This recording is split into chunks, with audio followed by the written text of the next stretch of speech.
کیا اللہ سے ڈائریکٹ نہیں مانگنا چاہیے؟ بالکل مانگنا چاہیے. اللہ تعالیٰ سے ڈائریکٹ بولے نا بالکل سب سے افضل طریقہ یہ ہے مانگنے کا.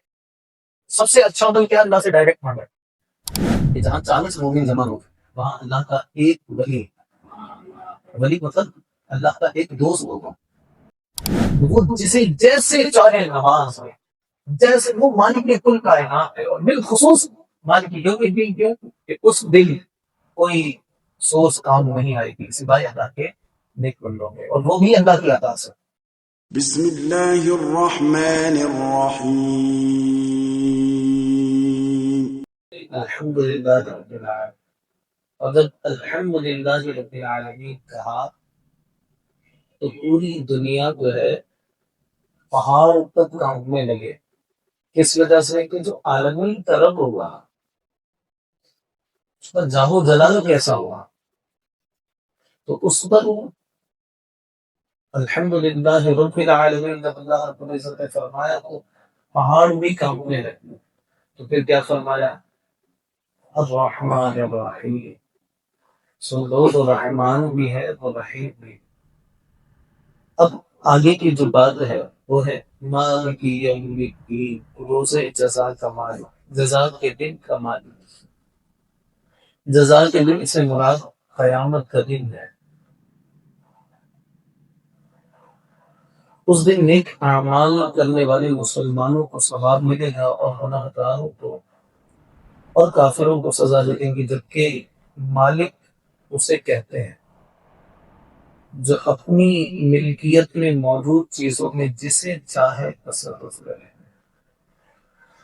اللہ تعالیٰ اگر دنیا اور آخرت دونوں کا مالک ہے لیکن یہاں قیامت کا ذکر کس وجہ سے کیا گیا کہ قیامت کے لیے اس کی شان بدرجہ اولا ظاہر ہوگی. یقیناً وہ مالک کل کائنات ہے. جتنے وقت ہیں وہ تمام کا مالک ہے اور جب وقت نہیں تھا وہ تبھی مالک تھا. وہ ہمیشہ سے ہے اور ہمیشہ رہے گا.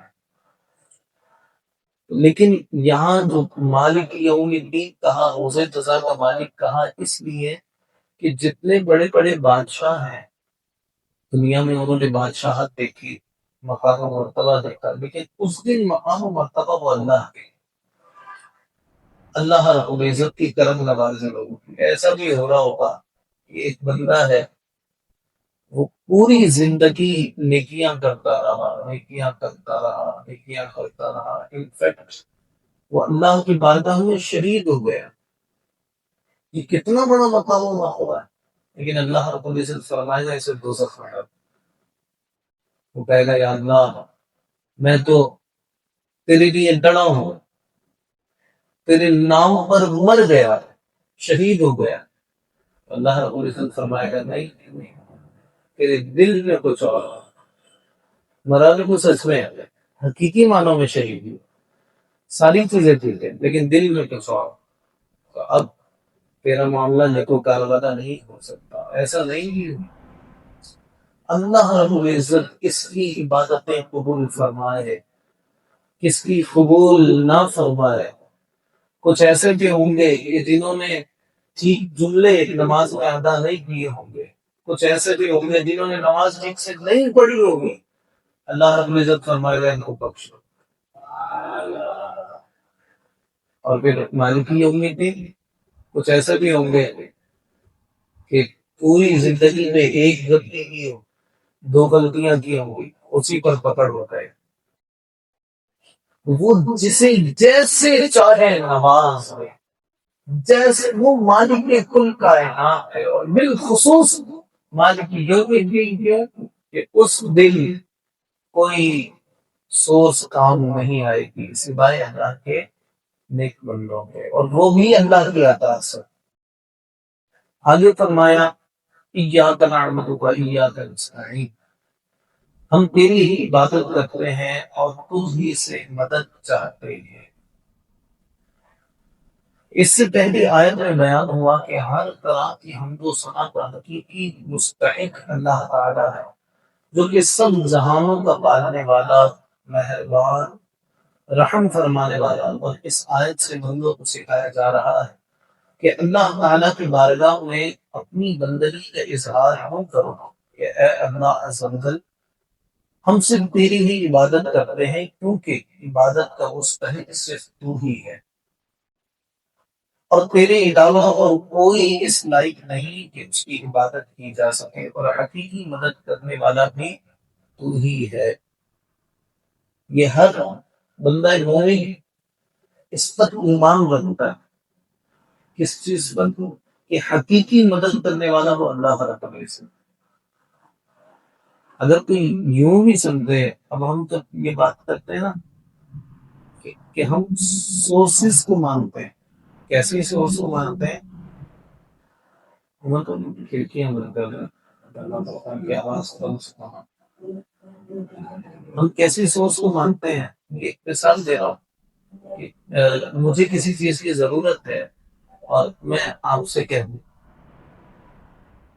اب بات یہ ہے آپ کو میں کہوں کہ یار ایک گلاس پانی پلا دیں، تو آپ کو یہ آپ کے پاس طاقت کہاں سے آ گئی پانی پلانے کی؟ بھائی اس کائنات کا نظام بغیر اللہ رب العزت کے چاہے چل ہی نہیں سکتا، تو پھر میں نے یہ کیوں نہیں کہا کہ یا اللہ مجھے پانی دے؟ میں نے یہ کیوں کہا بھائی صاحب ایک گلاس پانی پلا؟ بھائی اس لیے کہ یہ جو دنیا ہے یہ عالم اسباب، کہ ہم اس میں اسباب کو تلاش کرتے ہیں۔ ایگزیکٹلی یہی تو بات ہے کہ جب ہم اللہ کے نیک بندوں کی طرف بھی کسی چیز کو منسوخ کرتے ہیں تو ہم یہ لازمی اس پہ ٹیگ لگا دیتے ہیں، کیا؟ کہ یہ لوگ اللہ کی اجازت سے، اللہ کی عطا سے دیتے ہیں، بغیر اللہ کے چاہے کوئی کچھ بھی نہیں لے سکتا۔ عبادت اور تعظیم میں فرق ہے یار۔ عبادت کا مفہوم بہت واضح ہے، سمجھنے کے لیے اتنا ہی کافی ہے کہ کسی کو عبادت کے لائق سمجھتے ہوئے اس کی کسی قسم کی تعظیم کرنا عبادت کہلاتا ہے، اور اگر عبادت کے لائق نہ سمجھے تو وہ محض تعظیم ہوگی، عبادت نہیں کہلاتی۔ جیسے نماز میں ہاتھ باندھ کر کھڑے ہوئے، یہ کیا ہے؟ عبادت۔ یہ نماز میں کیا ہے؟ عبادت ہے۔ اللہ رب العزت کی عبادت کرتے ہیں تو نماز میں ہاتھ باندھ کر کھڑے ہونا یہ کیا ہے؟ عبادت۔ اب کوئی بندہ یہ بولے کہ جناب جیسے نماز میں ہاتھ باندھتے ہیں ایسے اگر کسی اور کے سامنے ہاتھ باندھ دیے تو یہ بھی عبادت ہے، تو پھر ابا جی کے سامنے یوں کھڑے نہیں ہونا کیا؟ ہمیں تو دین سے یہی ہم نے سیکھا ہے کہ والدین کا ادب کرنا ہے، ان کی رسپیکٹ کرنی ہے، ہاتھ باندھ کے ادب کے ساتھ، بلکہ ان کے پاؤں بھی چوم لے تو بہت اچھی بات، یہ تو تعظیم ہے۔ لیکن تعظیم اور عبادت ان دونوں چیزوں میں بہت زیادہ ہے۔ عبادت اللہ کی جاتی ہے، تعظیم اللہ کے نیک بندوں کی کی جاتی ہے، استاد کی کی جاتی ہے، ٹھیک ہے؟ یہ بڑے مرتبے والا ہوتا ہے، بڑے مرتبے والے سے مراد یہ عالم دین ہو، پیر صاحب ہو، ٹھیک ہے، والدہ آرام، ان کے لیے کھڑے ہو جانا، ہاتھوں کو باندھ لینا، نگاہوں کو نیچے کر لینا، یہ تو اخلاقیات میں سے ہے، یہ تعظیم ہے، اور یہ اچھی تربیت کی علامت ہے۔ اب اس چیز کو بھی اگر یہ عبادت کی طرف لے جائے تو وہ یقیناً نابینا ہے، آنکھوں والا نابینا، جس کے پاس آنکھیں ہیں لیکن اسے ٹھیک سے نظر نہیں آتا۔ آگے آتے ہیں آیت ایاک نعبد سے حاصل ہونے والی معلومات۔ آیت میں جمع کے صیغے ہیں، جیسے ہم تیری ہی عبادت کرتے ہیں، اس سے معلوم ہوا کہ نماز جماعت کے ساتھ ادا کرنی چاہیے، اور دوسروں کو بھی عبادت کرنے میں شریک کرنے کا فائدہ یہ ہے کہ گناہ گاروں کی عبادتیں جو اللہ رب العزت کے مقبول بندے ہوتے ہیں، جہاں آقا کریم اسلام کی حدیث پاک آپ نے شاید بارہا سنی ہو، وہ کون سی حدیث پاک ہے؟ حضور علیہ السلام نے وہ ارشاد فرمایا نا کہ جہاں 40 مومن جمع ہو گئے وہاں اللہ کا ایک ولی مطلب اللہ کا ایک دوست ہوگا اور اللہ تعالیٰ اس دوست کے صدقے میں باقیوں کی دعاؤں کو بھی مقبول کرتا ہے۔ تو اس لیے جب عبادت کرنی ہے میں اکیلا ہی جو کروں بھائی فبیہا، اکیلے میں بھی اللہ کے لیے آنسو بہانے چاہیے، اس کی محبت میں آنسو بہانے چاہیے، کوئی بہت اچھی بات ہے۔ لیکن یہ اگر مجلس میں یہ عمل ہوگا، کیا پتا کہ ہمارے آنسو گرے، کوئی بندہ تھا جو نمازیں بھی نہیں پڑھتا تھا، ہمارے آنسو دکھے اس نے نمازیں شروع کر دی، تو آپ سوچیں ایک طرف تو ہم جو سجدے کرتے رہے، میں نے ابھی اسٹارٹنگ میں کہا کہ کچھ لوگ ایسے ہوں گے ان کے سجدے ان کو بخشوا نہیں سکے، سجدے بخشوا نہیں سکے، لیکن وہ ایک گرا ہوا آنسو شاید اس کی بخشش کرا۔ ہم نے تو کوشش کرنی ہے کہ ایک ایک پوائنٹ کو دیکھنا ہے۔ اللہ رب العزت اچھا اللہ تعالیٰ کسی کتے کو دودھ پلانے سے بھی بخش دے گا، انہیں یہ بھی کر لے گا۔ اچھا اللہ رب العزت کانٹا ہٹانے سے بھی بخش دے گا، تمہیں رستے سے کانٹا ہٹا۔ تو بندہ مومن کیسا ہوا ہے؟ بندہ مومن کو موقع تلاش کرتا ہے کہ اللہ رب العزت مجھے کسی طریقے سے بخش دے۔ اور امام عبداللہ احمد نصفی رحمۃ اللہ تعالی فرماتے ہیں کہ عبادت کو مدد طلب کرنے سے پہلے ذکر کیا گیا، کیونکہ حاجت طلب کرنے سے پہلے اللہ تعالیٰ کی بارگاہ میں وسیلہ پیش کرنا قبولیت کے زیادہ طریقے۔ اللہ تعالیٰ کی بارگاہ میں وسیلہ پیش کرنے کی برکت، ہر مسلمان کو چاہیے کہ وہ اللہ تعالیٰ کی بارگاہ میں کسی کا وسیلہ پیش کر کے اپنی حاجات کے لیے دعا کیا کرے، تاکہ اس وسیلے کے صدقے دعا جلد مقبول ہو جائے۔ اور اللہ تعالیٰ کی بارگاہ میں وسیلہ پیش کرنا قرآن و حدیث سے ثابت ہے۔ چنانچہ وسیلے کے بارے میں اللہ تعالیٰ ارشاد فرماتا ہے سورہ مائدہ آیت نمبر 35، یا ایھا الذین آمنوا اتقوا اللہ وابتغوا الیہ الوسیلہ، اے ایمان والو اللہ سے ڈرو اور اس کی طرف وسیلہ ڈھونڈو۔ ایسے ہی ہوا سنن ابن ماجہ کی حدیث پاک ہے کہ ایک نامینہ صحابی حضور علیہ السلام کے بارگاہ میں حاضر ہوئے اور حاضر ہو کر دعا کے طالب ہوئے، تو آپ صلی اللہ علیہ وسلم نے انہیں اس طرح دعا مانگنے کا حکم دیا۔ اب سمجھنے والی یہاں پر بات یہ ہے، یہ دعا گھر میں بھی مانگی جا سکتی،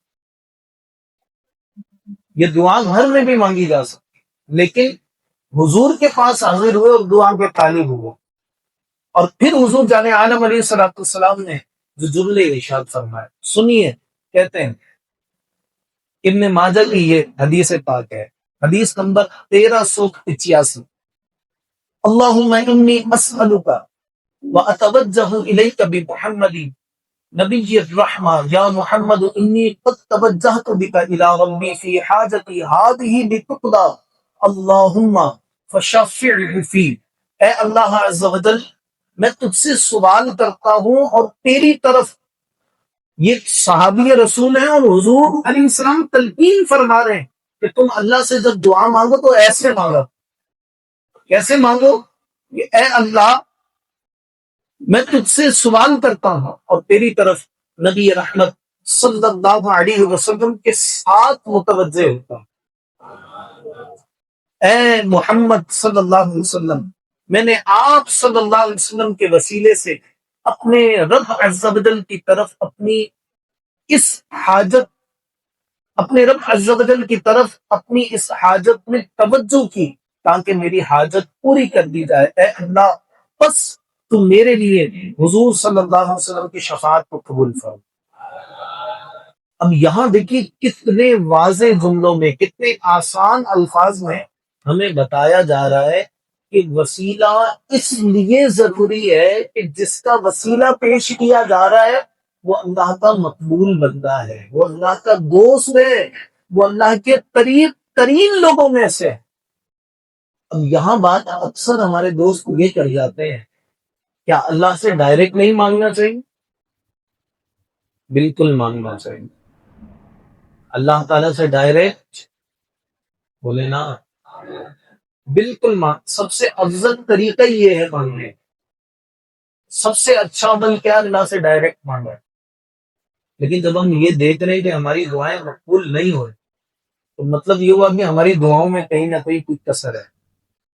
جب ایسا ہو تو پھر بولے یا اللہ تیرے سونوں کا صدقہ، جیسے وہ مانگتے تھے ویسے مانگنے کی توفیق عطا فرما۔ یہی وسیلہ ہے، اسی کو وسیلہ کہا جاتا ہے۔ اب بات یہ ہے کہ سمجھنے والے کی سوچ پر ہوتا ہے کہ اگر ایک بندہ ہے وہ یہ ذہن بنا لے کہ میں نہ مانوں، تو جو میں نہ ماننے والے ہیں نا یہ کبھی نہیں سمجھتے۔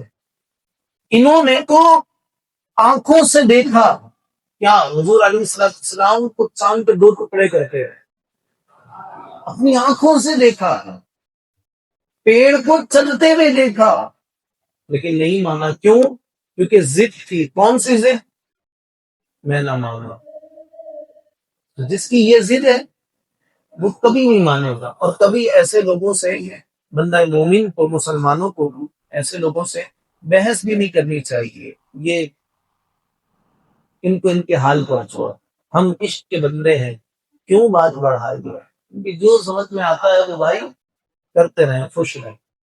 آگے فرمایا، ابھی تک ہم نے بات کی تھی ایاک نعبد، اب کیا ہے؟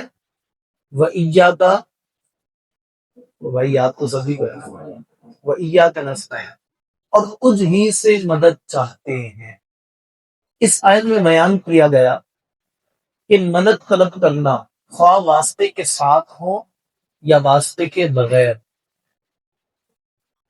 ہر طرح سے اللہ تعالیٰ کے ساتھ خاص، اور اللہ تعالیٰ کی ذات ہی ایسی ہے جس سے حقیقی طور پر مدد طلب کی جائے۔ اب جو میں بیان آگے بات کرنے لگا ہوں، یہ سیدی امام احمد رضا جو ہمارے امام، یہ ان کی کہی بھی بات ہے۔ یہاں رک کر میں ایک چیز عرض کروں،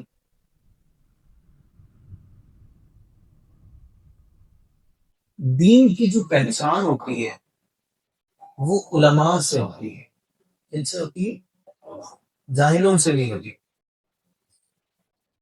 جاہل کیا کام کر رہے ہیں، ان چیزوں سے فرق نہیں پڑا، یقیناً ہمیں سمجھانا ہے، بتانا ہے، ساری چیزیں۔ اب بات یہ ہے کہ علماء کو ممبر و محراب پر بیٹھ کر بھی کر سکتے نا کہ وہ ہمیں سمجھائیں، ہمیں بتائیں، اس سے زیادہ تو کچھ اور میرے خیال سے علماء نہیں کر سکتے۔ علماء ہمیں سمجھاتے ہیں، بتاتے ہیں۔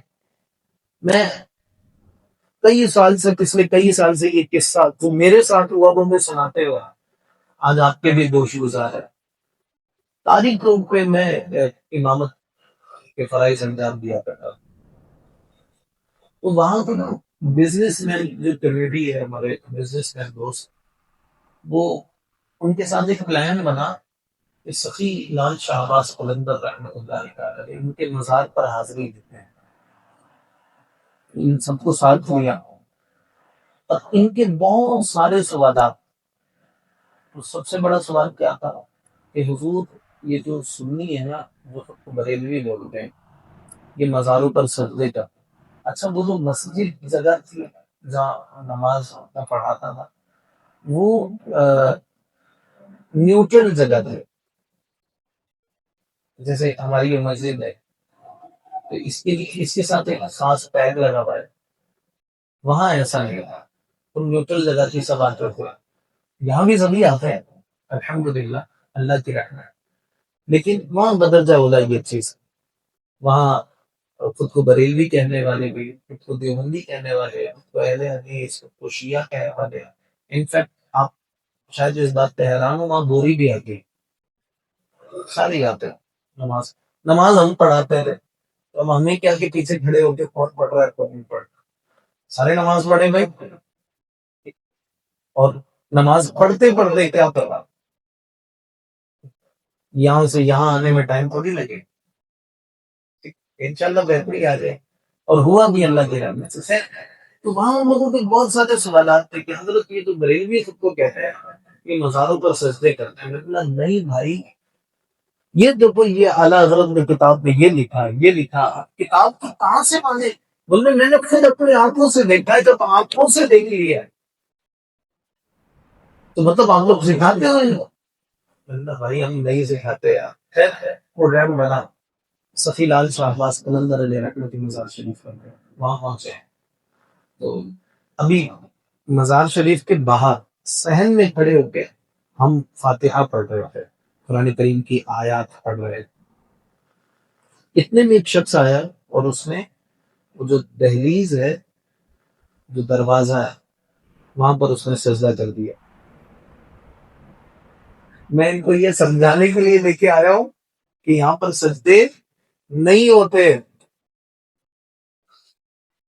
سجدہ ہو گیا ہے.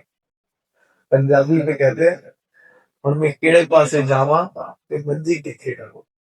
اب کیا کرے بھائی، ان کی کہیں بھی بات بالکل صحیح ہو گئی، لیکن سکس سینس فوراً کام کیا. اس بندے کی حیت بتا رہی تھی کہ یہ کوئی اور ہے. میں گیا اس کے پاس، پھر اس نے جو کرنا تھا کر لیا. پھر میں نے بتایا بھائی بات سننا، آپ کا نام کیا ہے؟ تو اس نے اپنا نام بتایا تھا رویش. کیا نام بتایا تھا؟ رویش. ہندوؤں میں نا ایک رسم ہے، اور وہ رسم کیا ہے کہ ان کے یہاں جب شادی ہوتی ہے، یا یہ مندر جانے سے پہلے یا مندر سے آنے کے بعد، شادی کرنے کے بعد کسی مزار پر ماتھا ٹیکتے ہیں. یہ ان کے یہاں کا مزاج ہے، رواج ہے. تو یہ وہ ہندو صاحب تھے، انہوں نے وہ ماتھا ٹیکا. میں نے بولا بھائی کیا کر رہا ہے؟ بولا بھائی ہمارے یہاں رسم.